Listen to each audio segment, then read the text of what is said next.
Miqtë mi, mirëdita dhe mirë se erdhën në transmetimin tonë të drejtë për drejtë, si çdo mesditë do jemi në shoqërinë e emisionit Me zemër të hapur, ku ditën e sotme do të flasim për dhunën brenda familjes. Dhe pikërisht shkak janë pronat, dhuna midis motrave dhe vëllezërve do të pasqyrohet pas pak nëpërmjet një lidhjeje me zonjën 65 vjeçare e cila ka mbetur anonim, por dëshmit që ajo do të sjellë ditën e sotme në këtë studio historinë e saj familjare është një histori që të rëndit. Vetëm përpara 6 muajsh ka ndruar jetë nëna e 65 vjeçares, ndërkohë që nga krevati dhe shtrati i vdekjes ajo ka dhënë një deklaratë në lidhje me fëmijët, me pronat, por dhe me atë çfarë ka ndodhur me njërin prej djemve të saj, me atë mëdhunuesin, i cili dhe ai është në një moshë të tretë dhe kur flitet për moshën e tretë, si ka mundësi që kjo e fundit ushtron dhunë ndaj njëri tjetrit. Ndjeki materialin e përgatitur nga kryeredaktorja e emisionit Me zemër të hapur Anila Akmataj dhe rikthehemi jo vetëm me lidhjen e drejtë për drejtë me zonjën, por edhe me të ftuarit tanë.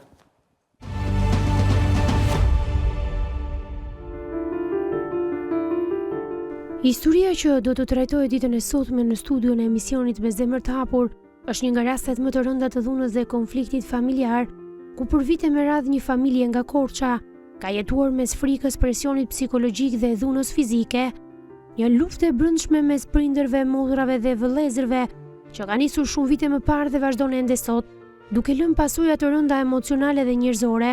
Është vajza e kësaj familje, një grua 65 vjeçare, ajo që ka vendosur të thyej heshtjen dhe të rrëfej publikisht kalvarin e vuajtjeve që ajo dhe familjarët e saj kanë përjetuar. Ajo tregon se gjithçka ka nisur që në kohën kur prindrit ishin ende gjallë, për shkak të konfliktit për pronën, konkretisht për banesën ku jetonte familja, një konflikt që me kalimin e kohës u përshkallëzua, duke kaluar nga fjalët dhe kërcënimet në dhunë të hapur dhe akte ekstreme. Sipas rrëfimit të saj, një nga vëllezërit është bërë autori dhunës fizike ndaj anëtarëve të familjes, duke i goditur dhe duke i kërcënuar edhe me thik, vetëm për të marrë në zotrim banesën. Ajo shprehet se veprimet e tij të dhunshme dhe presioni i vazhdueshëm kanë qenë aq të rënda sa sipas saj kanë ndikuar drejt për drejt edhe në humbjen e jetës së nënës së tyre, e cila ndroi jetë vetëm 6 muaj më parë. Gruaja e 65 vjeçare tregon se vëllai i saj, së bashku me bashorten nga martesa e dytë, janë shndruar në 2 persona që sipas saj nuk tregojnë asnjë fije dinjiteti njerëzor. Ajo akuzon se ata kanë shkuar deri aty sa të hedhin akuza të rënda dhe tronditse ndaj vllait tjetër, duke pretenduar se ai gjoja ka tentuar të përdhunoj kunatën, një akuzë që familja e cilëson si të pavërtet dhe të sajuar, vetëm për të dëmtuar dhe për të eliminuar moralisht njëri tjetrin. Ndiqni rrëfimin.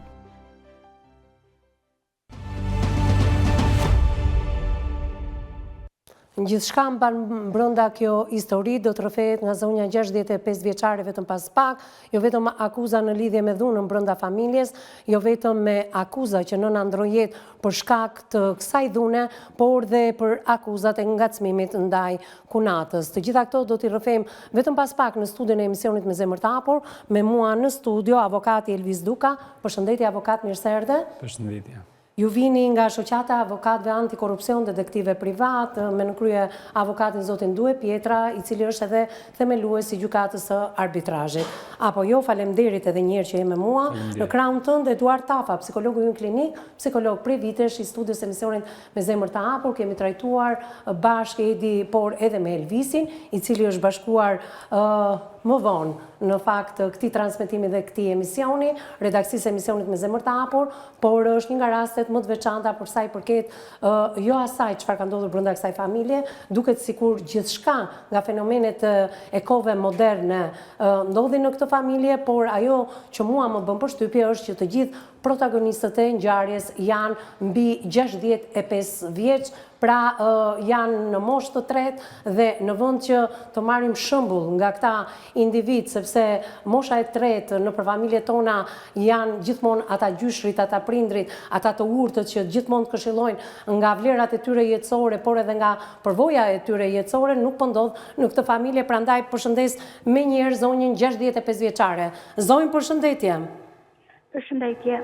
Në ratë parë, faleminderit, të falenderoj që ke gjetur redaksinë e emisionit Me zemër të hapur për të folur për një histori që të rëndit në fakt. Gjitha fenomenet e kohëve moderne, e një shoqërie në tranzicion si që jemi ne, duket sikur janë grumbulluar në familjen tënde. Atëherë, flasim pak për ty zonjë, por edhe për familjen tënde të origjinës. Ju jeni 65 vjeç, jeni nga Korça. Po. Çfarë mund të më thoni më tepër? Sa fëmijë keni, për sa vitesh jeni e martuar?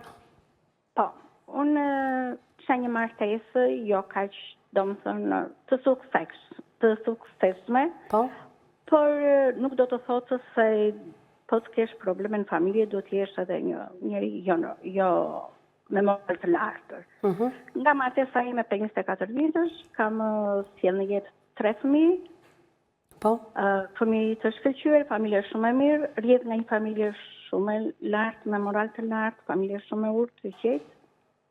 Jemi prej 4 fëmijësh, 2 vajza dhe 2 djemë prindërtanë që kishin. Dhe në familjen tonë, mbas martesës së dytë që ka bërë vllai i madh, na lidhën me prindërit tanë shumë konflikte. Atëherë, ndalojmë pak tu tek familja jote e origjinës. Jeni 2 motra dhe 2 vëllezër. Ti e sa ta je në renditje nga këta 4 e treta? Pra, mbas teje është edhe një vllai i vogël. Vllai i vogël dhe ju problemin e keni me vllain e madh. Pra, vllai i madh, motra e madhe, edhe ti që je 65 vjeç, ato janë më të mëdhenj se sa ty. Përjashtuar vllain e vogël. Po. Sa vjeç është vllai i vogël? Është 56 vjeç. 56 vjeç, ndërkohë që i madhi në mos gaboj është 72 vjeç? Po. 72 vjeç. Dhe pikërisht problemin ju e keni me vllain e madh, apo jo? Po. Atëherë, përpara se dalim tek familja jote e origjinës, me një edukat shumë të lartë, me një moral shumë të lartë, thoni ju, por me sa duket janë thyer normat gjatë kohës së tranzicionit shoqëror që ne po pësojmë në Shqipëri, pësoi një tranzicion edhe familja. Përpara se dalim aty, ndalojmë pak, ti kishe një martesë 24 vjeçare, nga e cila ke 3 fëmijë, apo jo? Po. Si është marrëdhënia jote sot me fëmijët e tu? E mrekullueshme. Ndërkohë fëmijët e tu me njëri tjetrin si shkojnë? Shumë mirë. Shumë mirë. Dhe marrëdhënia me ish burrin tënd me babain e 3 fëmijëve?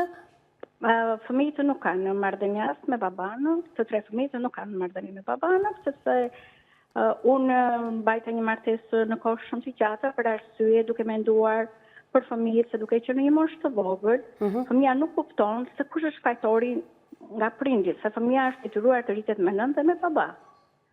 Por në këto raste, nganjëherë gruaja është e nënshtruar dhe duhet të bëjë një sakrificë për veten e saj për të fituar fëmijët. Se fëmia që vjen në jetë nuk ka faj. Kështu që duke i nënshtruar domethënë që nuk ishte një martesë fillimisht e mirë, por më vonë e suksesshme, u detyruar të duronja bashkëshortin për të mos humbur fëmijët. Dhe kjo ndodhi me mua, prandaj martesa më zgjati 24 vjet, kur fëmijët u rritën, ishin nga 21 vjet, 19 dhe 13. Kështu si e tregoni, pa ju paragjykuar apo pa e gjykuar atë që thoni. Pra, ke bërë një kalkulim me ndërgjegjen tënde që të presësh të rriten fëmijët dhe më pas t'i japësh fund kësaj martese. Po, dhe më shumë divorcin e kërkonin fëmijët që mama ma kërkonin që edhe në moshë më të vogël, kur rritën vajtë 15-16 vjetë, por përsëri për mua ishin mosha e adoleshencës dhe ishte një çike vështirë, sepse duhet të fitonja fëmijët. Çfarë nuk shkoi në martesën tënde? Nuk shkoi diçka që nga fillimi, thatë ju, apo jo? Gati 4-5 vite para ishim shumë mirë, pastaj filloi një mosmarrveshje, tash më vjen dhe zorë, filloi buri, kishte një të dytë, edhe atë ja bëra, domethënë nuk i dash të drejtë për arsye se kisha fëmijë shumë të vegjël dhe nuk mund të ndaheshin që na të mosh. Kur thua kishte një të dytë, pra një tradhti bashkëtorë. Lidhje tjetër, po. Paralel, mbante lidhje paralel. Po, këto tash është sistemi që nuk mund t'i se paragjykohesh dhe nuk kisha ku mund të shkonja. Po fëmijët pse nuk flasin sot me babain? Pra, kjo tradhti dhe kjo lidhje gjatë paralele bëri që ti thuash stop martesës, kjo ka qenë arsyeja e divorcit tënd? Fëmijët nuk flasin për arsye sepse ata shikonin atë që bënte baba i tyre karshim me jetë. Sepse unë isha një nënë shembullore për fëmijët e mi, pavarësisht se si vajti situata, dhe kisha dhe bashkëshortin cili nuk punonte, dhe punonja unë e vetme për 4 Përveç dhunës emocionale, në lidhje të tjera paralele, për një kohë shumë të gjatë, të ka ushtruar dhunë fizike? frustronte nga njerë dhe kjo ka ndodhur edhe njerë në sy të fëmijëve, se unë isha shumë e kujdesshme që fëmijat mos kuptonte asnjë gjë se si ishin marrëdhëniet me burrë e grua. Sa vite ke ti e divorcuar me zotrin, që mos të ndalojmë shumë këtu në këtë histori personale? Që në 2006. Që në 2006. Atëre, në 2006, kur ti dhe fund kësaj martese, dhe për krah kishe edhe fëmijët e tu, si e priti familja jote e origjinës? 2 motra dhe 2 vëllezërit e tu, por edhe nëna ndjes pas sepse e ke humbur për para 6 muajsh, kështu që të jap ngushëllimet e drejt për drejta për humbjen e nënës. Faleminderit. Po? Situata ime kishte filluar që mbas 5 vjetëve të martesë fillovi shregullimi i familjes dhe ndjeri dhe babai gjithmonë prindës ta këshilloi fëmijën e thoshte vajzë duro. Do durosh. Se gjithmonë burrat kanë edhe nga një uq, kanë edhe nga një diçka, thoshte që nuk përpuqesh, po ti do ta bësh për vete me punën tënde, me sjelljen, me këto tëra dhe pas 2006 doja zonjë, si reagoi familja jote? Pra, a ka të bëj divorci jot në të drejtën tënde për të kërkuar pronat e prindërve? Po, divorci timi ishte, do të thënë, kërkon me kohë, po s'isha unë ajo që të vendosja sepse prisja që të më rritesh edhe pak fëmijë për të mos patur probleme. Atëherë, nuk e di ama kuptove pyetjen në mënyrë të drejtë për drejtë. Duke qenë se ti psove një divorc në 2006, si u prit nga 2 motra dhe nga 2 vëllezërit e tu, jo nga prindrit? Jo, e kërkonin dhe ata, se i shikonin çfarë kushte jetonja unë, do të thënë si ishte psikologjia ime dhe ajo, ishin e prisën prej kohësh, po unë nuk kemi një vendimin. Atëherë, a luajti rol divorci jot në 2006, kohë më pas kur ti fillove të kërkoje të drejtën mbi pronën prindërore? Jo. Jo. Jo, sepse unë nuk kisha, do të thënë, dhe në ndarje nuk kisha, dhe në bashkëshorti nuk kisha shtëpi. Dhe unë isha gjithmonë me nenën. Por, duke qenë të larguar, nuk do të thotë se ti nuk duhet të shërbesh se kur ka nevojë prindrit. Qartë. Do vesh në shtëpinë e nënës. Me kë jetonin prindrit në atë kohë, përpara se ti të riktheheshe në shtëpinë e prindërve pas divorcit? Me kë jetonin ata? Më fal, nuk jam kthyer unë në shtëpinë e prindërve që në 2006, unë tash jam kthyer në shtëpinë e prindërve. Në çfarë viti pra je kthyer? Në vitin 2024 jam kthyer në shtëpinë e Në prindërve. 2024. Po, ke qenë në emigracion, po, këtë e di. Po, i kanë emigracion. Po me kë rrinin prindrit në atë kohë? Prindrit rrinin me vllain e madh dhe me vllain e vogël. Të gjithë bashk? Vllai i madh ka një dhomë që kur bëri martesën, ka një dhomë në katin poshtë, kemi 2 dhoma dhe në katin lart kemi vetëm një dhomë. Ai ri vetëm në një dhomë në katin poshtë, që e zotronte ai. Dhe babai në vitin 1991 kishte bërë dokumenta për ta nxjerrë jashtë nga shtëpia me gjyq, sepse kanë qenë konflikte që prej vitesh. Nuk është se sotshme ky konflikt. Dhe zgjidhje nuk gjeti. Dhe nga të gjitha këto që ishte policia çdo një javë tek prindrit, vllai i vogël ishte ushtar, erdhi nga ushtria, kishte probleme tek tij, e thoshte që baba zgjidhej ti shtëpinë, se në kohën që ishte dhe vllai, babai ishte 62-63 vjet. Edhe të vjen tash thotë vllai thotë unë dua shtëpinë, vllai më thotë dua shtëpinë, kur babai nuk kishte shtëpi vetëm për një djalë kishte. Dhe kishte sqaruar. Por dhuna, duke qenë ai djalë i ri, vllai më në atë kohë, babai në 65 vjeçar, ai ka ushtruar dhunën. Dhe vllai i vogël thotë baba, zgjidhej ti punën me shtëpinë, unë do largojmë në kohën e emigracionit. Më fal pak, ndalojmë pak këtu, pra vllai i madh, 72 vjeç sot, ka ushtruar dhunë dhe problemet kanë që nga viti 1991. Por zgjidhje nuk kanë gjetur asnjëherë. Jo. Tani, psi ishte kaq i dhunshëm djali i madh me prindrit, por ndoshta edhe me ju, me motrat dhe me vllain? Do më fal, ai ishte i dhunshëm dhe me tërfisin ton, me xhaxhallarët, me njerëz, nuk flet me asnjëri. Sepse dhuna është vetëm ajo, unë dua shtëpi. Kur i dha më mundësitë, dhe në vitin 92, babai u fut me njerëz tjerë ndihmuan për t'i dhënë një hyrje apartamenti dhe nuk largua nga shtëpia. Unë do marr shtëpinë këtu dhe nuk të lëm ty këtë shtëpi. Po për çfarë do këtë shtëpi, vllai që nga 92-shi? Kjo është një pyetje që nuk po gjejmë dot zgjidhje, për arsye se edhe në momentet që neve kthehemi në nënën tonë të ndjerë tani. Bëmë një debat përsëri në shtëpi, edhe nëna në atë moshë detyrimisht se kishte të rjetën, por unë e kujdesja nënën, unë dhe vllai i vogël, dhe kërkonte përsëri shtëpinë dhe i dham variante të tjera. Atëherë ndalojmë pak tek shtëpia, se besoj duhet nisim në pikën 0, siç ndodh edhe në gjykat, a mund ta dim origjinën e kësaj banese që është bërë mollë sherrri për juve? Këtë ndërtesë ka ndërtuar të dy prindrit, nëna dhe babai, në vitin 61. Po. Vllai i madh ka qenë në moshën 7 vjet, 8 vjet kur është ndërtuar kjo banesë. Po. Kemi ardhur 4 fëmijë jetë. Po. Martohuam të 4 fëmijët, neve ikëm në punët tona, vllai e të tërë. Ky kishte një martesë të parë, ka një fëmijë, dhe në martesën e dytë nuk ka fëmijë. Atëherë, ndalojmë pak këtu, 2 martesa, vllai 72 vjeç. Pra martesa e parë ka një fëmijë. Arsyeja e prishjes së martesës së parë kush ishte? Ndryrja e gruas së dytë ju fut në mes kjo, dhe në atë kohë kur vllai ishte martuar me gruan e vet, me fëmijë, kjo është nga një qytet tjetër i Korçës dhe kjo i dërgonte letra këtij. Dhe unë atëherë isha vajzë në shkollë, kam martuar isha e vogël, dhe letrat i kam kapur unë në shtëpi dhe i kam thënë çfarë po bën, ç'është kjo letër që po të vinë ty, ti je me grua me fëmijë. Tani, martesa parë e 72 vjeçarit ka qenë një martesë me dashuri, me mbledhëri. E ka rëmbyer, jo. E ka rëmbyer me dashuri. Po njoja me gruan aktuale që ishte ndërhyrje edhe në martesën e parë, si ka qenë? Si mundet që një zonjë në atë kohë t'i dërgonte dikujt pa e njohur, pa u dashuruar disa letra të cilat i keni kapur juve? Pra vllai mbante disa lidhje paralel, mund themi, 2. Po. Siç ka bërë edhe bashorti yt. Po, kishte lidhje paralel ky me atë në kohën që ishte, nuk e di si është një të punëtit, A ka qenë i dhunshëm me bashorten e parë, ndoshta edhe me dytën, se ti jesh i dhunshëm me prindrit, me motrat, ose me vllain, duhet jesh i dhunshëm edhe me njerëz të tjerë? Në momentin e parë që me bashkëshorten e parë nuk ishte i dhunshëm, erdhi edhe fëmia në jetë, s'kishte ndonjë problem. Në momentin që fut lidhja e dytë, filloi të dhunonte edhe gruan. Edhe ajo ngrit dhe iku. Mirë, qartë. A mund ndalojmë pak këtu, duke thënë që në vitin 1961, ku vllai i madh ka qenë vetëm 7 vjeç, apo jo?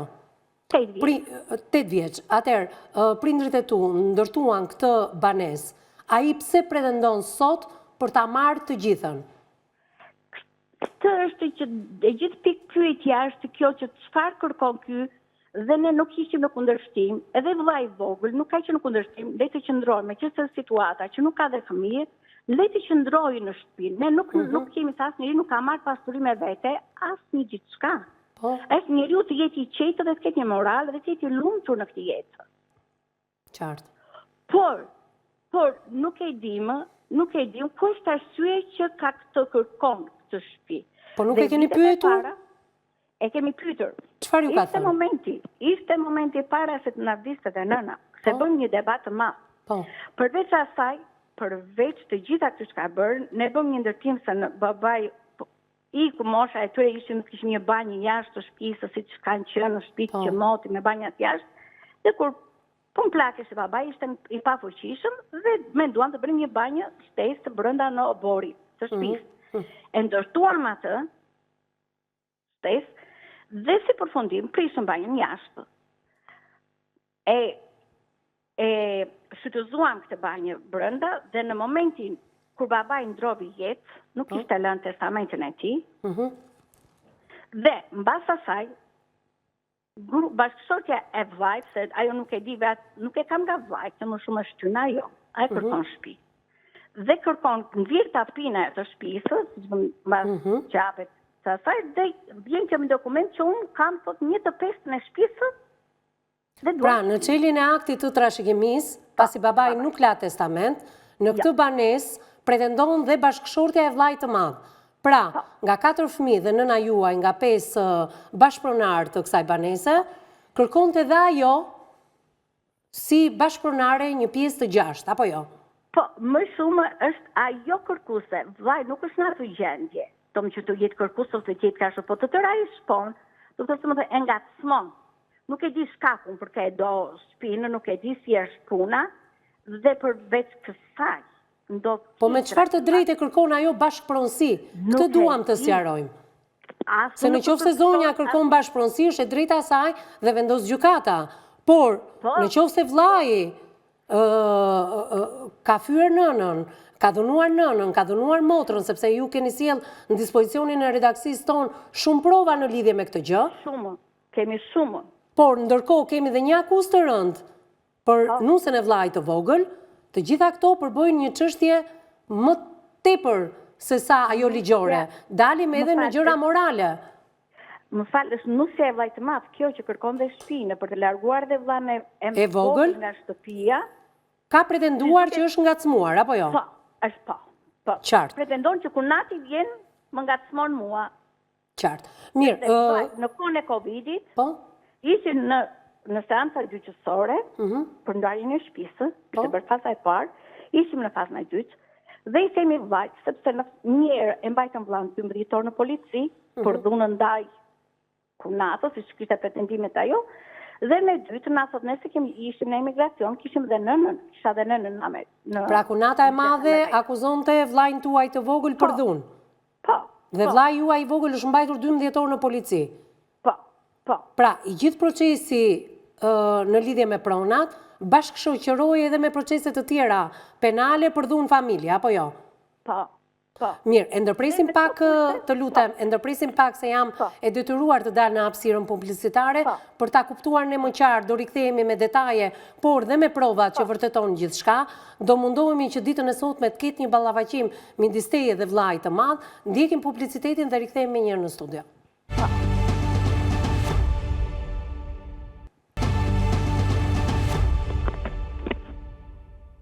Mbas hapësirës publicitare jemi drejt për së drejti në studion e emisionit Me zemër të hapur për të vazhduar bashkëbisedimin me 65 vjeçaren nga Korça. Zonjë, më dëgjon?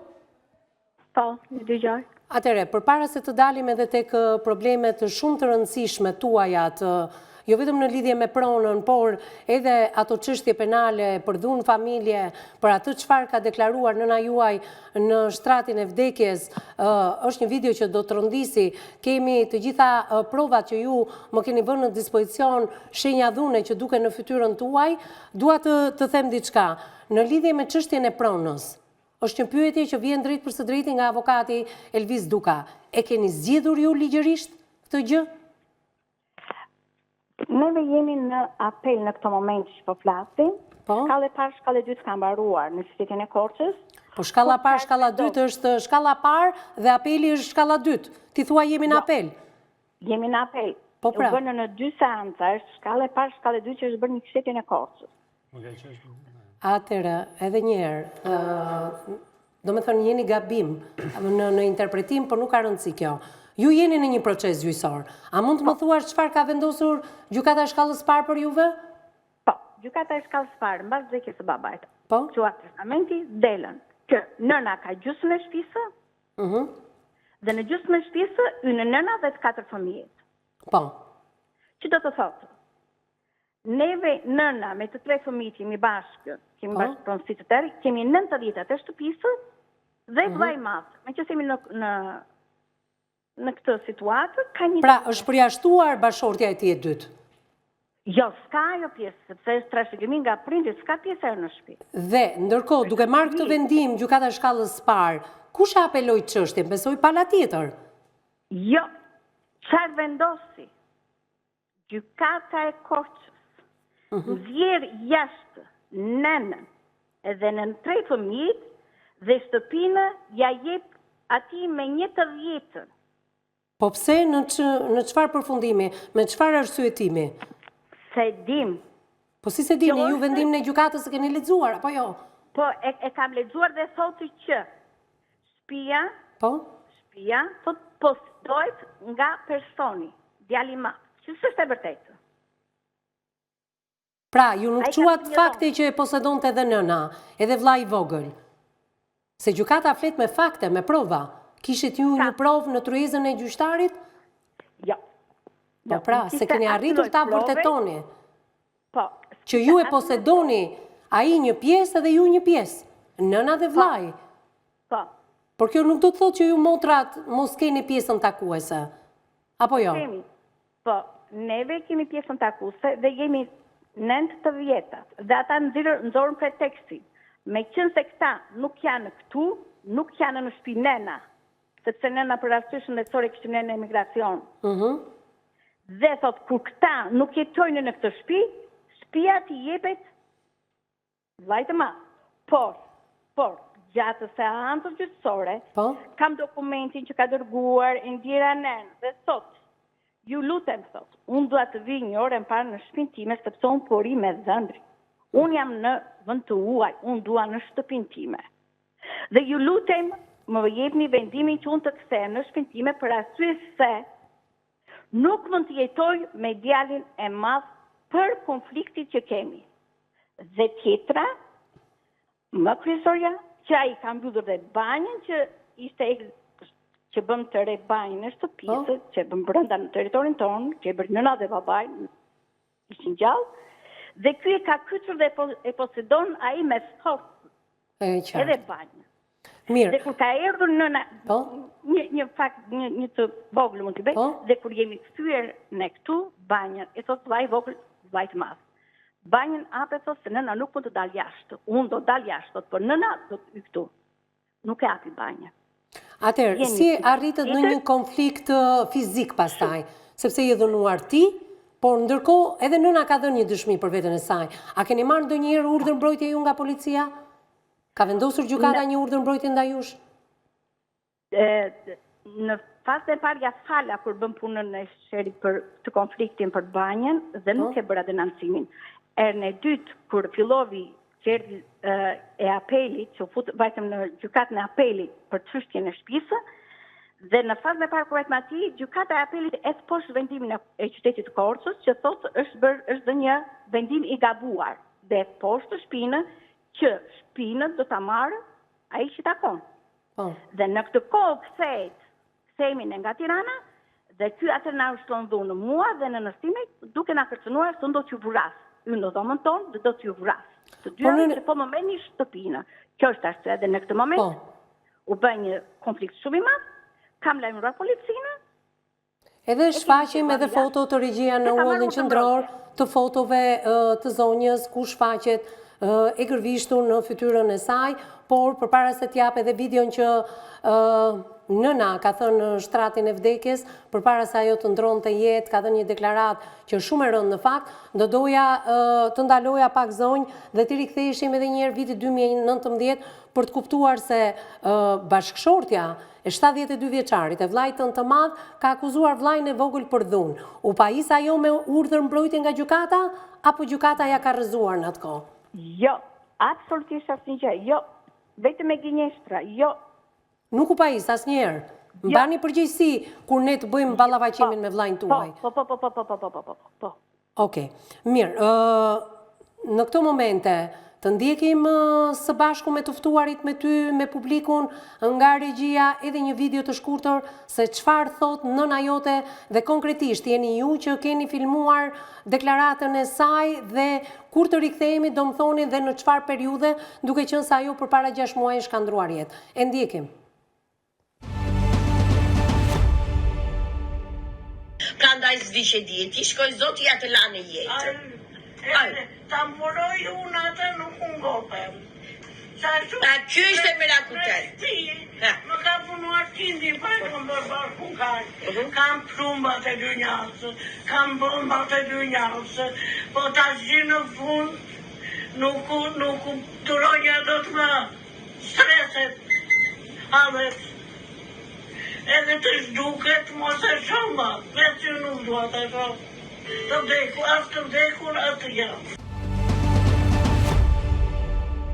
Në fakt, kur e dëgjon këtë zonjë të moshuar e cila ka ndruar jetë, kur thot për fëmijën e saj të parë, ai që ka bërë për herë të parë nën, ka marrë këtë status që nuk dua ta shoh më me sy as për së gjalli, as për së vdekuri.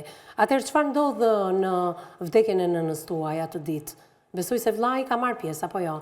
Ajo ka dalë trupi i saj dhe xhenazja e saj besoj se ka dalë nga ajo banesë. Më dëgjon zonjë? Po, të dëgjoj. Kjo video është marrë në vitin 2024, kur ishte në në spital dhe i thanë doktorët që ke një ndërhyrje dhe jeta tënde është 50-50. Dorosh ose do vdesësh. Dhe fati saj që ajo kthye në jetë përsëri dhe duke jetuar atje me nën, filloi të më tregonte. Dhe unë kam marrë të pjesshme video të saj çfarë fliste se ne nuk kemi qenë prezente për tërë jetën se kemi qenë në shtëpitë tona dhe të larguara. Po nëna fillovi me atë që po theshte, siç e dëgjuam, dhe mbas 4 muaj kemi ardhur këtu, u bën të gjitha këto gjërat, u bën sherrë të tjera. Dhe nëna është thot shtëpinë e kam të plagosur, thot. Ka shumë dhe video tjerë që në akoma më të rënda se kjo.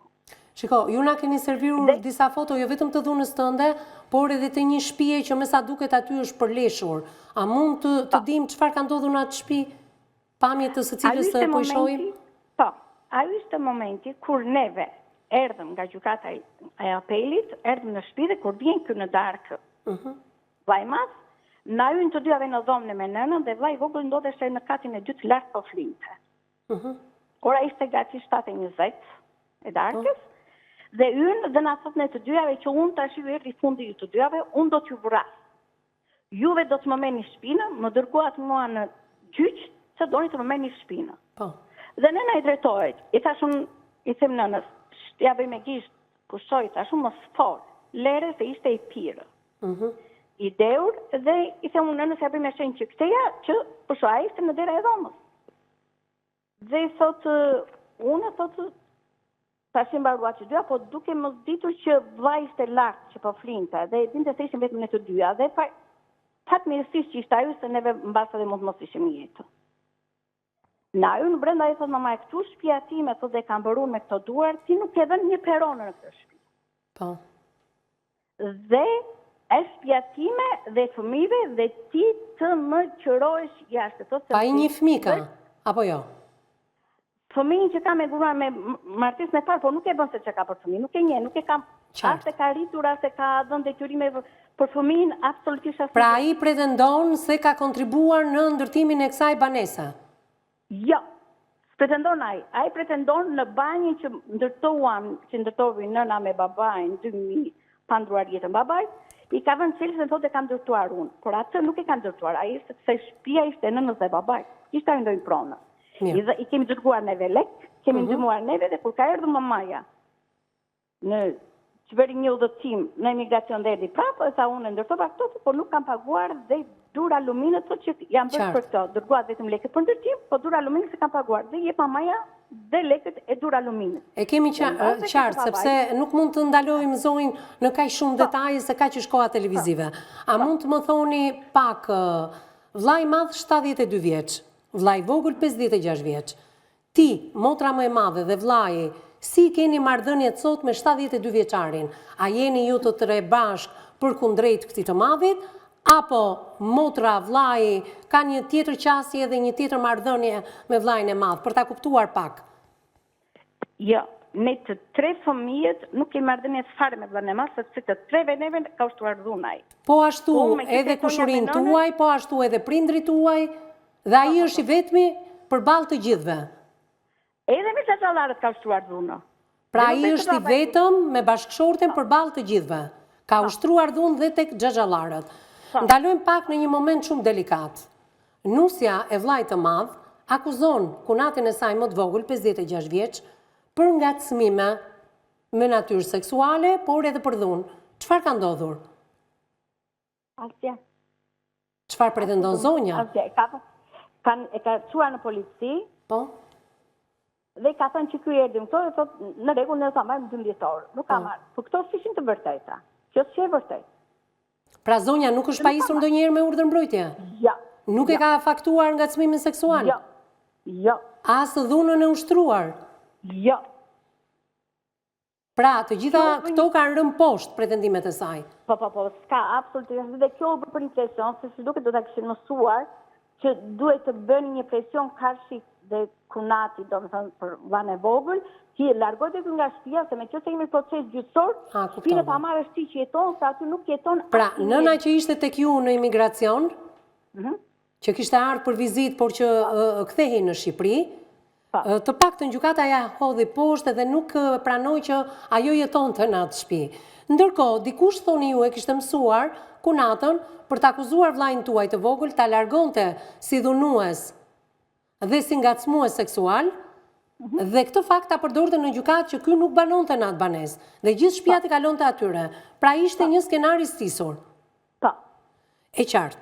Mirë, do doja në fakt regjia her pas here në hollën qendror, teksa do të komentoj dhe avokati dhe psikologu fillimisht me Elvis Dukën me avokatin, të më nxirrni her pas here foton jo vetëm të dhunës së zonjës, por edhe pamjet nga banesa e tyre, që me sa duket ka një përleshje të 2 zonjave edhe të vllajit vogël që pa dijenin e zonjave po flinte në katin e 2 të asaj banese dhe duket përleshja shumë mirë në atë shtëpi. Ja, duket shumë mirë se çfarë ka ndodhur aty, vazë lulesh dhe kudo.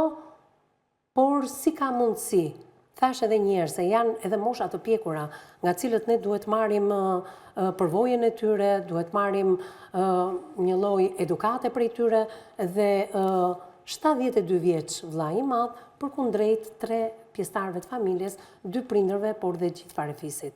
Ka mundësi që një grua të jetë molla e sherrit se gjithmonë në këtë situatë shkojmë tek pjesa e gruas që luan një rol mbështetës, nxitës, por ndërkohë ne harrojmë që kemi thënë në vitin 1991-92 prindërit e kanë kërkuar dhe janë dukur elementet e dhunës që atëherë.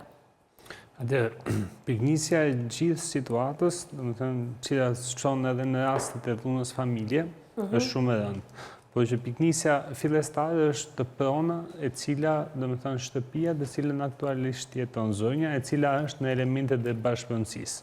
Me aq sa e kuptuam, dhe në këto momenti që flasim, jemi akoma një konflikt civil i cili nuk është i zgjidhur përfundimisht, si nga gjykata e shkallës së parë Korç, ashtu dhe nga gjykata e apelit, e cila ka rrëzuar këtë vendim në gjykatën e shkallës së parë, ka kthyer për gjykim, pa akoma nuk kemi një panoramë të qartë se si ka vijuar ky proces e në çfarë faze jemi. Në aspektin penal, dhuna në familje apo edhe mund të jetë dhe një vepër, mund të ndodhemi edhe para një vepër tjetër më të rëndë, sepse në episodet të cilat na shpjegoi zonja, kemi të bëjmë dhe me kërcënime me tik, apo goditje fizike, presion psikologjisht i vazhdueshëm, të cilat përbëjnë qartë si jo vetë element të dhunës familje, po mund përbëjnë shkak edhe për plagosje lehtë apo plagosje edhe me dashje, apo kanosje, të personat të cilët janë familjarë. Në rastet dhe më të rënda dhe të përsëritëra, gjykata duhet marrë masa të vazhdueshme lidhe me pajisjen me urdhër mbrojtje, krash vendimit apo vendimarrjes penale, duhet pajisi me urdhër mbrojtje, normalisht familjarët kundrejt dhënuesit, në këtë rast viktimën kundrejt dhënuesit. Si, a luan rol edhe gjykata për sa i përket mosdhënies drejtësinë në kohë, apo drejtësisë së duhur për shkak të gjitha provave në ndarjen e pasurisë dhe më pas të kalojmë në një përleshje të tillë fizike? Sepse edhe fjalët e nënës ishin shumë të rënda në 2024. Atëherë, ne jemi përballë një prone e cila ka një origjinë që në vitin 1961. E pastaj është e trashëguar, kemi ndjeri babai. Si duhet ishte bërë ndarja? Nëse babai nuk ka lënë një testament siç tha zonja, sepse vdekjes nuk i dihet asnjëherë, por që individi duhet marrë masa kur është i vetëdijshëm dhe i shëndosh. Këtë duhet ta themi dhe ta japim edhe si një edukim për gjithë ata që na ndjekin. Se nuk është kulturën tonë, duhet thonë, për hir të së vërtetës. Absolutisht, ne jemi më as kontratat paramartesore, as testamentes, as ndarja e pasurive kur je i aftë mendërisht edhe fizikisht, duket sikur po bën një padrejtësi ndaj familjes tënde, ndaj fëmijëve të tu, ndaj bashortes, por duhen bërë. Ky është një konflikt civil i cili është i zgjidhur në lidhje me anën që përshkon Kodit Civil i Republikës së Shqipërisë, në lidhje me përpjestimin e pasurisë së bashkët. Atëherë jemi përballë një pasurie e vënë gjatë martesës nga babai dhe nëna, me vdekjen e babait normalisht ndahet në mënyrë të barabartë nga trashëgimtarët dhe gruaja apo ish bashkët për shkak të ish bashkët i cili përfund. 50% e zonjës në fjalë, e nënës së fëmijëve dhe në 50% tjetër 4 fëmijët edhe zonja vet. Po, futen trashëgimtar pasi zonja e cila ka qenë pjesë e bashkësisë ligjore e martesës e cilët ka patur vllai i madh, normalisht futet si pjesë e bashkësisë ligjore në lidhje me radhën e trashëgimtarëve të vijës së parë, të cilët marrin pjesën e barabartë secili domethënë nga shtëpia. Momentin e cili këto bien dakord që kjo pasuri ta mbaj një person si trashëgimtar, ai që e posedon. Nëse ose ta blej pjesën e tyre, të cilët posedojnë anëtarët e familjes. Ndalojmë tek posedimi. Zonja në fjalë thotë që nëna kishte ardhur tek ne sepse ne në atë kohë ishim në emigracion. Dhe kjo u përdor si taktik për gjykatën. Absolutisht. Dhe një taktik tjetër ishte edhe largimi i vllajt të vogël nga banesa, që atë banesë ta mbanin këta, por ti rikthente pjesën takuese si jo posedues të kësaj banese. Ndërkohë që kjo nuk ishte e vërtetë, thot Sonja. Ma e sa më deklaron, po duhet parë normalisht edhe gjithë çështja civile në gjithë fazën e saj, apo dhe në vendimarrjen e gjykatës, apo arsyet që kanë bërë gjykatën e apelit për rikthimin e çështjes edhe një herë për gjykim. Në elementet e bashkëpunësisë nuk kemi një pronë e cila e ka poseduar vazhdimisht një person edhe i është drejtuar gjykatës me parashkrim fitues normalisht për të bërë regjistrimin e kësaj prone në emrin e tij. Ne jemi përballë një procesi i cili është iniciuar nga ish-bashkëshortja e vllajt madh, e cila kërkon pjesën e saj, pjesën takuese si element e bashkëpunësisë në këtë familje. Në kushtet kur një person e posedon një pronë, normalisht duhet kaloj një kohë e gjatë për të poseduar një pronë e cila pastaj ta regjistrojë dhe të bëhet pronari vetëm i pasurisë. Në këtë kushte ne jemi një element bashkëpunësisë pronës, e cila mund zgjidhet vetëm me pjesëtimin e pasurisë nga bashkëpronarët. E kuptoj. Megjithatë, kemi një zvarritje të proceseve të gjykatave për shumë shkaqe, aktualisht edhe sot, por edhe vite më parë, sepse një drejtësi e vonuar është një drejtësi e mohuar dhe pastaj sjellin edhe elemente të tjerë që përfshihet edhe dhuna emocionale, ajo fizike dhe gjithçka tjetër. Do ta rikthejmë më një herë fjalën Visi, sapo të rikthehemi nga hapësira e dytë publicitare.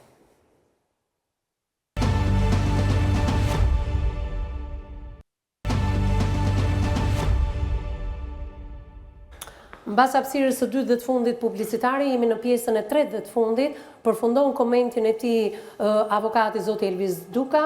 Visi, gjatë hapësirës publicitare po diskutonim që drejtësi e vonuar, drejtësi e mohuar. Gjykata për çështjen e pronave ka zgjatur kur individi qytetari ka qenë i ri në moshë, më pas ndoshta qytetarët në luftë mbi 30 vjet edhe mund të ndruar jetë gjatë rrugës, por në rastin konkret i thua që vetëm përpara disa kohësh gjykata e Korçës është shpallur si gjykata më model. Tani a kemi një zonë që nuk ka dieni juridike dhe nuk po i thotë të gjitha faktet në këtë studio, po flet pa provat që kërkon gjykata, ndoshta ajo moralisht ka të drejtë, por ligjërisht nuk i fakton dot, apo çfarë po ndodh me gjykatën e Korçës? Normalisht gjykata e rritit Korçë është një ndër gjykatat më efektive lidhe me dhënien e vendimarrjes dhe zbardhjen e vendimeve në kohë, por jemi pa një fakte të cilët ne akoma nuk kemi të qartë në lidhje me fazën e cilën ndodhet gjykimi apo edhe momentin në cilën ndodhemi në këtë rast në konfliktin civil. Konflikti civil sjell një paraloj e gjithë këtyre konflikteve penale të cilat kanë ardhur më pas për shkak të një konflikti të pazgjidhur për pronën. Normalisht ligji e nxit që gjithmonë zgjidhjen e konflikteve me anë të gjykatës dhe ndërmjetësimit, asnjëherë nuk duhet persona nuk duhet mbien prej dhunës për zgjidhjen e problemeve, por ato duhet ta denoncojnë dhunën dhe absolutisht të pajisen me një urdhër mbrojtje. E kuptoj. Nuk e di nëse zonja ka pyetje të drejtë për drejta për avokatin. Zonjë, më dëgjon? Po, ju dëgjoj. Atëherë besoj se e ke dëgjuar të plot komentin e avokatit? Po. Ke ndonjë pyetje për t'i bërë avokatit apo je e qartë? Jo, e qartë jam, sepse dhe në dokumentat që kemi jemi shumë të qartë, apo nuk e di është ajo zvarritja, siç u tha nga ju.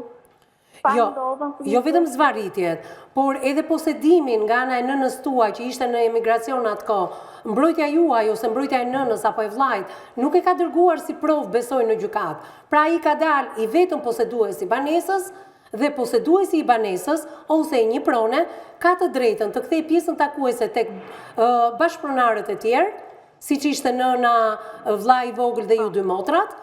Dhe ju me ato para të merrnit një tjetër banesë dhe ai të vazhdonte të qëndronte aty. Kjo është çështja. Që provat nuk i keni çuar të plota në gjykat. Në provat i kishin çuar në gjykatë, por ata nuk morën parasysh asnjë diçka, se kur thuhet posedohet nga ai person shtëpinë, ai duhet të kishte një dispozicion të shtëpinë. Në kohën që bëhet ekspertizë në shtëpi, Ai kishte vetëm dhomën e tij me çelës dhe atë banjë që posedon. Pjesa tjetër e shtëpisë ishte nga ne. Dhe në 2019 vllai ka qëndruar aty dhe pjesa tjetër e shtëpisë ishte e kyçur. Po sidoqë nga ne dhe kur vinte vllai unë ose aty asim ne dyert të shtëpisë nuk do të thotë që kjo posedoshën rasta ju kishte të shtëpinë në dispozicion. Jo, ai kishte vetëm dhomën e tij dhe atë banjë të kyçur. Asgjë tjetër të shtëpisë. Tjetër tjetër posedoshën sa. Në fakt ju jeni shumë e qartë, vetëm unë doja të dija diçka. Ne i shohim gjithmonë çështjes së pronës. Unë e di që prona është e barabartë me shpirtin. Kështu thuhet paktën. Por një gjë tjetër nuk kuptoj. Ju keni problemet akoma më të rënda në familje, siç është dhuna, siç janë edhe akuzat për ngacmim seksual. Po. Po të ajo ishte qëllisme për të bërë një skenar që vllai do të largohej nga shtëpia dhe të jepte dokument ky që shtëpia tash në këtë shtëpi të vetëm unë, posedoj vetëm unë dhe do ta marr unë këtë shtëpi. Si do ta merr ai këtë shtëpi? Nëna gjallë, shpinë e saj dhe nënën e kishin për arsye shëndetësore. A mund të më thoni aktualisht kush jeton në këtë banesë? Unë me vllain e vogël. Vllai i madh ku është me bashortën? Aty në dhomën tjetër, në një korridor jemi ashtu se. Pra, vazhdoni dhe posedoni. Mirë, a mund të më thuash pak si ndani këto detyrimet? Ujë, energji elektrike? Po. Si ndani? Mund ta di? Po, mund ta shpjegoj dhe mund të marrë dhe një mendim dhe nga avokati, sa nuk e di si funksionon se ligjet. Po, se duhet flasit e psikologu, po. Po. Pse ligjit e para që ishin ata të martuar, ata nuk paguanin as drita suje. Kanë paguar, edhe ka me fakte. Kontratat me OSHA-n dhe me ujësjellsin, në emër të kujt janë? Këtu do të dalë. Po. Kontratin kanë nga, dhe në momentin kur ndërtuam atë banjë, unë nënën e kishim marrë në Amerikë, se kishim një mbesë, martoheshe mbesa, se kisha marrë nënën dhe baban në 2009, ishim në emigracion, dhe u shkrim bas një viti, dhe lamë që se indjeri babaj nuk ishte në gjendje për të ecur, sa do bëjmë të ndërtim dhe lekët do t'i japim ne dhe dërguam lekët që e bisedua. Sepse ai tha nuk bëj asnjë gjë, thotë se nuk është shtëpia time. Si mos bëj, po vetëm që nuk është prezente mamaja dhe babaj në këto momente, sa ata duan banjë dhe dalin dot në korridor kur të flishet ashtu, tash që janë të dy prindrit, bëni, lekët do t'i japim neve dhe mbaron kjo punë. A mund përgjigjeni pak më konkretisht zonjë pa këto detaje të pa nevojshme, ju lutem, sepse është e çmuar koha televizive. Po, ja këtu. Dhe në kohën që ndërtoi atë banjë, ai bën një lidhje elektrike me emër të tij, të dhomës së tij dhe të banjës së tij dhe ka vënë një kontratë në emrin e tij kur ishte nëna dhe babai gjallë, mbi çpronë kanë dhënë atë kontratë. Pra, ai për pjesën takuese të tij, bëri një lidhje elektrike, dhe pagua në emër të tij vetëm për zonën e tij. Pjesa tjetër, të lutem zonjë, më ndiq. Nga kush, do me thënë, është bërë kontrata? Pjesa tjetër, në emër të kujt është? E nënës dhe babajt. Të nënës dhe babajt. Edhe pse ata kanë ndruar jetë, ju nuk i keni kthyer në emrat tuaj? Si keni kthyer. Si keni kthyer? I keni kthyer apo nuk i keni kthyer? Jo, nuk i keni kthyer. Nuk i keni kthyer. Atëherë, këto vajtën si provë në gjykat që nëna, babai apo trashëgimtarët e tyre si që jeni ju e posedonin atë shtëpi? Po. Kjo ishte prova që keni çuar në gjykat? Po. Mirë, të falenderoj. Visi, jemi përballë këtij fakti. Pra, posedimi është nga palët që pretendojnë. Është i përbashkët. Është i përbashkët, pra. Jo, i përbashkët jo, se zotëria pjesën ti takuse ka bërë në emrin e tij. Pjesa tjetër është ende në emër të nënës së babait, edhe pse ato kanë ndruar jetë. Ky është një fakt i cili vërteton posedimin, i cili ka qenë gjatë gjithë kohës si nënës dhe babait, dhe më pas kemi një kontratë e cila hedh dyshime se si është lidhur po në një banesë, e cila ka lidhur një kontratë në emër të djalit, i cili nuk është akoma është në elemente bashkëpunësisë, por ka një kontratë tjetër dhe kemi një banesë me dy kontrata të energjisë elektrike, edhe një provë shumë të fortë e cila vërteton posedimin nga babai dhe nga nëna. Në këtë rast duhet jetë një provë shumë e fortë lidhe me gjykatën, lidhe edhe me vendimarrjen përfundimtare të gjykatës, në lidhe me vendimin se kush e ka poseduar gjatë gjithë kohës të shtëpi. Me kaq sa zonja tregoi në këtë studio dhe me të gjitha dokumentat që ajo ka sjell, ju besoni se gjykata do vendosi në favor të gjithë palëve, pa e përfshirë vetëm një palë ose pa përfshirë edhe bashorten e zotrisë. Absolutisht, jemi pranë një çështje e cila është në elementet e bashkëpunësisë, duhet të trajtohet si e tillë deri në përfundimin e gjykimit. Palët duhet të ishin drejtuar që në momentin fillestar dhe marrjen e masës së sigurimit padis deri në përfundimin e gjykimit dhe vendimarrjes së gjykatës që kjo pronë mos jetësohej nga anëtarët e familjes. Faleminderit sepse zonja ishte e qartë ligjërisht edhe ju bët një interpretim të shkëlqyer, faleminderit, për të kaluar tek një lloj tjetër interpretimi, tek ai emocional dhe psikologjik. Nga kjo që dëgjuam, unë e thash edhe zonjës, në popull thuhet që prona është e barabartë me shpirtin, që prona del me shpirtin, por që prona të lëviz në marrëdhëniet e tua familjare dhe këtë e kuptojmë, por të arri deri në dhunë fizike dhe në akuza të natyrës seksuale, kjo pastaj është e paprecedent. Pse arrim deri këtu ne? Akuzat janë të pavërtetuara, por do marrim një zanafill.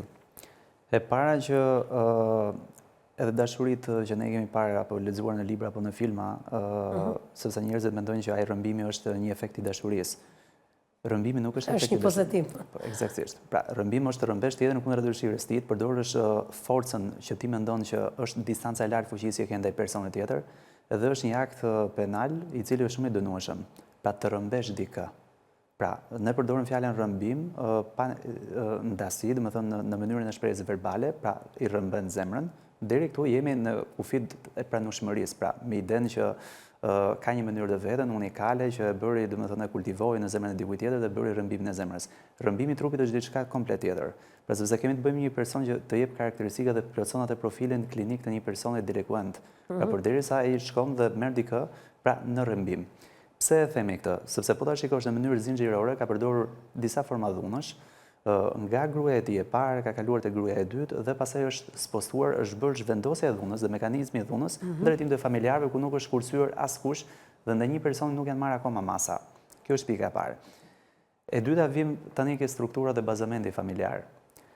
E para që ne vuajmë dhe do vazhdojmë të vuajmë, nuk e di edhe për sa kohë, dinamikat familjare dhe hierarkinë familjare. Çdo thot kjo.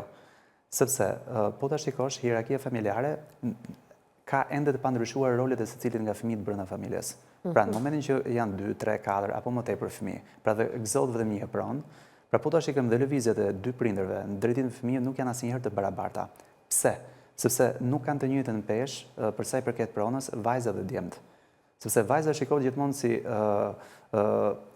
person tranzitiv, pra deri në farë moshe do jetë në shtëpi apo do dalë i fati, fejo dhe martohet, dhe është rritur dhe edukuar me idenë që duhet humbë sensi sikur nuk e dëgjova këtë element, më tepër ishte me vllajën e vogël dhe me prindrit, se sa me motrat. Po themi në formë të përgjithësuese. Konteksti, pra pse janë këto probleme, se mbytet për probleme dhe po themi janë disa që na sjellin në këtë pasojë, sepse nuk trajtohen në mënyrë të barabartë. Pse? Sepse vetë prindërit, që në mënyrën kur kanë disa fëmijë, është ajo që ju thatë pak më parë që ne nuk jemi në kulturën e testamentit apo të ndarjes së pasurisë në mënyrë totalisht të barabartë. Pse? Sepse edhe vetë fëmijët nuk i kanë kontributet e barabarta. Edhe kjo krijon më pas destabilizim. Në momentin që ne vim ku asgjë për çdo lloj detyrimi apo kontributi nuk është i deklaruar, edhe ky deklarim nuk mbrohet nga secili nga anëtarët e familjes, sërish pretendimet e tyre janë maksimalisht. Edhe dikush i ka më tepër pretendimet, zakonisht janë fëmijë të cilët nuk janë trajtuar në mënyrë të barabartë, janë ndier të menjanuar apo nënvlerësuar nga pjesa tjetër. Dhe kur vjen pjesa e pronës, e shikojnë si një akt për tu rritur në vetbesimin e tyre dhe për të marrë maksimumin e tyre për të ndjerë barabartë me pjesën tjetër të familjes. Atëherë, ndalojmë pak në një analizë tek kjo familje, Edi, 72 vjeç, nuk e di se çfarë moshe ka motra tjetër dhe zonja në fjalë 65. Ndalojmë pak këtu, pra 72 dhe 65, po të bësh një kalkulim, nuk janë shumë vite me një motër brenda që njëri pas ka kontribuar më shumë edhe tjetri ka kontribuar më pak. Do jemi përballë këtij fakti ku 72 vjeçari do kishte pretendime vetëm ndaj vllajt vogël, 56 vjeç. Këtu po, që prindi nuk i ka trajtuar siç duhet në mënyrë të barabartë. Por çështja është që zakonisht prindërit bëjmë mbas fëmijës së vogël dhe sidomos mbas djalit të vogël. Por në rastin konkret, edhe motrat kanë kontributin e tyre. Patjetër, po prandaj po them që është kthyer në burim konflikti, sepse nuk janë të vlerësuar kontributet në mënyrë të barabartë, sepse zakonisht vllai i madh apo vllai i vogël që detyron ose prandaj në çështje tradite. Që vajzës i japin pajën dhe aty mbaron gjithçka. Dhe djali duhet posedojë pasuritë e prindërve. Sepse jemi akoma prandaj them dinamikat familjare, se ne jemi akoma në traditë jo në ligj. Sepse po t'jesh në ligj në traditë flasim. Po sepse në traditë janë kufi shumë të brisht, shpesh herë të dukshëm ose të padukshëm, të cilët shkelen me të dyja këmbët. Prandaj po them që është struktura dhe baza familjare e cila nuk funksionon. Sepse kështu i rrisim ne edhe djemtë dhe vajzat. Se unë njoh shumë vajza, të cilat shumë gra, vajza në bashkëpunësim me vëllezërit, të cilët tërhiqen. Jo, nuk duam neve të marrim. Se ne jemi ke burra tanë. Ose ky është koncept edhe për vëllezërit, që motra e ka marrë pajën me vete. Po këtë atë po thoje pak më parë, sepse nuk ndahen në role të barabarta, pra që edhe fëmia, pra edhe vajza, dhe nëse ka kontribuar një pagesë në shtëpi minimaliste, pra është kontributore në brenda familjes. Pra në momentin që ikën fejo dhe martot apo ikën dhe jashtë shtetit, pra nuk i njihen kontributet që ka bërë me idenë që iku tek burri i saj, pa haruar që ty ka kontribuar. Po vitet e fundit, mbas viteve të mi, ka filluar të bjeri kjo si traditë. Ka filluar të bjeri, por është një fenomen që ne po e diskutojmë, jemi në shkurt të 2026, momenti aktual, pra po e diskutojmë sot. Prandaj po them që përderisa është si fenomen, tregon që është shumë pranë nesh, sepse po e diskutojmë sot dhe po japim atë mënyrën e duhur, pra sepse duhet jetë çdo njeri i ndërgjegjësuar që sot çdo gjë funksionon nëpërmjet një sistemi dhe një institucioni. Pra çdo gjë duhet ndarë. Pra kushdo që ka mundësinë të fillojë të bëjë ndarjet në mënyrë shumë të saktë, të drejtë, sipas mundësisë apo sipas pronës apo diçka që gëzojnë që është pjesë e barabartë me brenda familjes, sepse do prodhoj sërish tjetër problematika. Çfarë ndodh kur ka një pronë dhe nuk ka këtë ndarjen e secilit? Sepse në moment që fillon përshkallëzohet dhe krijon këtë luftën, secili e merr si sulm personal. Dhe secili fillojnë bëjnë o dyshe duke sulmuar njërin, o ndahen secili në vete dhe shkakton këtë pikërisht të situatën ku janë 3 dhoma, të 3 të ndarën në mënyrë njëri përballë tjetri, tjetri poshtë, ndan linjë dritash dhe janë akoma ende në gjykat pa e zgjidhur. Sepse prandaj na prodhon këtë lloj pasojë si gjithmonë. Sepse brezet parë nuk e ka aplikuar këtë, vjen dhe brezi tjetër me idenë që gjërat do zgjidhen, por po të shikojmë janë secili fejohet, secili martohet, secili bën fëmijë, secili më pas ndryshojnë pak dinamikat dhe fillojnë edhe pretendimet. Sepse edhe nuset e reja që di përmendë pak më parë që vinë, përdoren në të keqen e tyre shpeshherë si një lloj instrumenti për të krijuar konflikte të vogla që t'i japin mundësinë që këto të shpërthejnë konfliktet. Do ndalojmë edhe ke nuset, ishte pyetja e radhës, sepse kemi nusen e vllajt madh, e cila pretendon edhe ajo një lloj bashkëpronësie. Tu dua të ndaloj pak. Eksaktësisht, pra që nuk është pjesë e rrënjës apo pemës familjare, por pretendon nga ka pretendimin nga bashorti i saj, që e rrit më tepër dhe potencon duke vënë në qendër të vëmendjes gjithmonë një problematikë që ne duhet ta marrim patjetër. Në rastin konkret le ta marrim pak në analizë. Kjo është martesa e dytë e zotrisë 72 vjeç. Patjetër.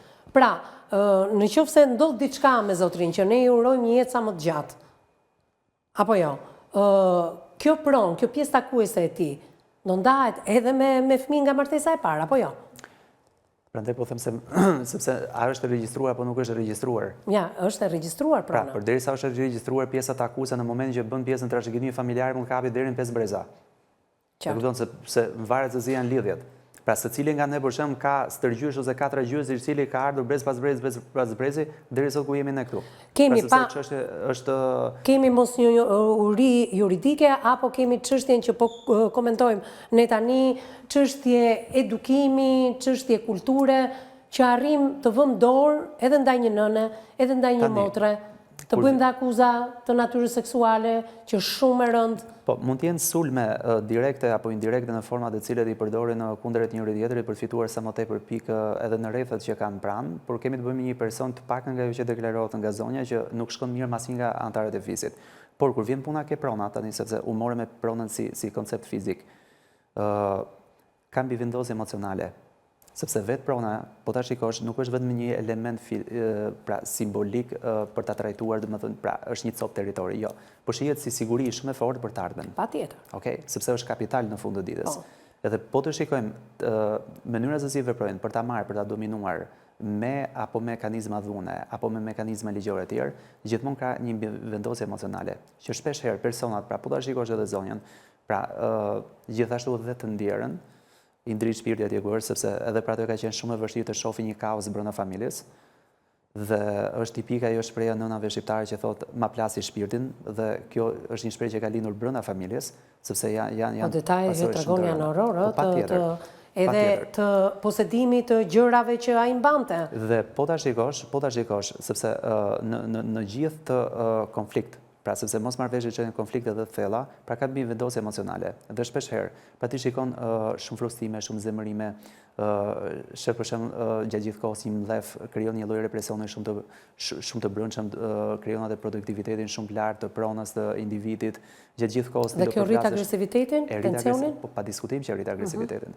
Madje tek personi, pra ne nuk duhet jemi pra të bëjmë atë, domethënë një parashtrim pa patur një fakt bazik, por ka një snapping emotional, pra një shkëputje emocionale, sepse një njeri i cili tenton që nëpërmjet dhunës të mos kursej as prindit e tij apo familjarët e tij, dhe kjo demonstrohet më pas edhe përtej gardit e tij, duke kaluar tek kushëri, xhaja, halla, daja, ka një ftohtësi shumë forte emocionale. Pra, krijon një lloj shkëputje dhe krijon mbivendosje më pas, sepse kjo është bërë për një kohë shumë të gjatë. Edhe normalisht ne e dim edhe në efektin psikologjik që një person i vetëm përballë të gjithëve. I vetëm përballë të gjithëve sepse dhe kjo rrit agresivitetin. E rrit agresivitetin dhe zemërimin, pra rrit zemërimi i njërës pra pjesës grupore, pra mbi cilin është përballë, por personi tjetër rrit agresivitetin, se po ta shikosh e ka përdorur në mënyrë të pandërprerje secili prej tyre, dhe secili është shprehur nga agresiviteti. Agresiviteti prodhon dhunën. Qartë. Pra, dhe një nga gjërat për shkak që familja prap kalojmë në pikën bazë tonën, tradita familjare, që ne edhe këtë elementin dhunë, që është një element që patjetër jo vetëm duhet denoncuar, por duhet gjetur gjithë mekanizmat e duhur, duke vazhduar nga familjar, social, psikologjik, emocional e gjithë, i cili duhet kufizuar, reduktuar deri në eliminuar të plot, pra çdo lloj dhune duhet eliminuar në drejtim të anëtarëve të tjerë. Pra, e mbar shumë fort brenda shtëpisë, sepse një person i tillë duhet denoncuar. Pra, ka akuzë më të fortë nga nëna që thotë ka ushtruar dhunë dhe nga familjarët e tjerë. Ajo dhunë që ne shikojmë në foto duhet dokumentuar dhe denoncuar. Pra, personat e tillë nuk mund të jenë totalisht në lirinë e tyre në një mjedis komunitar apo në një mjedis familjar kur ai ushtron dhunë në mënyrë persistente, sepse dhuna sjell pasojë të parikuperueshme dhe mund të jenë fatale për fatkeq siç ka pasur shumë raste. Në fakt unë kapa edhe një element, edhe pse më duhet ta mbyll, që elementi 72 vjeçarit i tradhtisë bashkëshortore që ai kishte bërë midis bashkëshortes së parë dhe bashkëshortes së dytë, ishte një model që ishte përsëritur edhe tek zonja 65 vjeçare, tek bashkëshorti i tij. Edhe për shkak të moshës, unë nuk e di se si kanë qenë paralelizmat, mos ndoshta modeli i Kunatit ka influencuar edhe tek ish bashkëshorti i zonjës? E do vërtetuar pastaj. Do vërtetuar. Sepse nuk mund të flasësh sepse të duket rastësishme kjo gjë? Sepse atëre se flasim për pa moral në dy martesa. Po bëjmë interpretim deri tani. Po, interpretim po flasim. Po nuk kemi faktin real, për shembull siç ishte fakti i dhunës. Po. Pra po bëjmë interpretim, por ngacmimi seksual për gjithë ato që na dëgjojnë, pra nuk është vetëm sepse ngacmimi seksual shpesh herë krijon një barazi të gabuar në mendjen e njerëzve, mendojnë që është vetëm akti seksual. Nuk ndalova tek akuzat e Kunatës madhe me Kunatin e vogël. Po, ke cila? Por dy modele martesash. Domethënë 72 vjeçari ishte martuar me gruan e parë. A ishte zonja që solli një fakt që i kam kapur letrat, që kjo zonjë aktuale që ka bashkëshorte i sillte letra dashurie vllajt, dhe për tradhti bashkëshortore ata u ndan. Të njëjtën gjë kishte edhe zonja në martesën e saj. Pra, modeli i Kunatit, ish Kunati tani, a ka sjell një model edhe tek bashkëshorti i zonjës? Për të thënë që e drejta për tradhtuar nuk takon vetëm ty, si vllai i madh i saj, por më takon edhe mua si bashkëshort i saj. Po pra, kanë vendosur një shenjë barazie, po thua? Po, në këtë sens e kisha. Duhet interpretuar edhe ajo pjesë, duhet parë, sepse shpesh herë tendenca për të vendosur barazi është shumë e fortë, sepse mbi gjitha kthehet në një luftë. Jo, kur shikohet si një model, e kupton? Nga një familjar i joti e pretendon dhe ti që s'ka asgjë të keqe. Këtë pra po them, përderisa është situata në luftë, barazia e modeleve mund vi jo thjesht që për sa i përket drejt për drejt edhe dëshirës. Por më tepër është të barazuar edhe të keqen dhe të mirën me njëri tjetrin, sepse është një filozof i madh që thotë që në luftë pranor çdo lloj mjeti, thotë mjafton që ti të fitosh. Pra dhe nga herë përdoren dhe mjete shumë negative. Për të arritur qëllimin. Po, eksaktësisht. Ju falenderoj të dyve për prezencën në këtë studio, për komentet tuaja të jashtëzakonshme si gjithmonë. Ndërkohë, përpara se të ndahemi dhe me teleshikuesin, lidhemi me zonjën. Zonjë, më dëgjon? Po. Në qoftë se do lidhemi, sepse brenda ditës së sotme nuk arritëm dot të lidheshim, të dëgjonim dhe versionin e vllajt tuaj. Dhe kjo gjë duhet bërë me patjetër. Ne mund ta kemi dhe atë në ditën në vijim. Ti je gatshme të kesh një ballafaqim përkundrejt të gjitha akuzave që ke bërë sot? Po, pa tjetër, nuk kam problem, unë kam të gjitha akuzat me faktë, në asë një. Qartë. E të më gjë një fakt në rast, unë i kam rënë për një gjë, i kam rënë ati në pjesë, ose i kam ngacmuar, ose kam... Qartë. A ke një mesazh sot për të dhe për bashorten e ti? Çfarë mesazhi ke ti sot nga kjo studio? Për t'i thënë. Absolutisht, unë nuk kam punë fare me bashorten ti, kur nuk kam vllajën në rregull. Me vllajën tënd, çfarë ke për t'i thënë? Se gjaku ujë zbohet. Jo, e kemi bërë. Na ikën të dy prindrit për shkakun e tij. Nuk e asgjë për t'i thënë vllajit. Vllai tim s'kam absolutisht asnjë gjë. Në qoftë se diçka ndodh në jetën tuaja, ju nuk do hyni, nuk do dilni me njëri tjetrin, nuk do ta përcjellni me dinjitet njëri tjetrin, nuk do gëzoni me njëri tjetrin? Jo, asaj s'përcollin e nën tonë. Jo. Më vjen keq. Unë të falenderoj që të kisha... Po. Asaj nuk të përcollin e nën tonë. Me atë i kemi të mbaruar të gjitha. I kemi dhënë shumë shanse, shumë favore, kemi duruar kaq shumë sa nuk ka njeri domethënë në botë dhe këto shkaqe dhe për këtë familje të nderuar që kishim.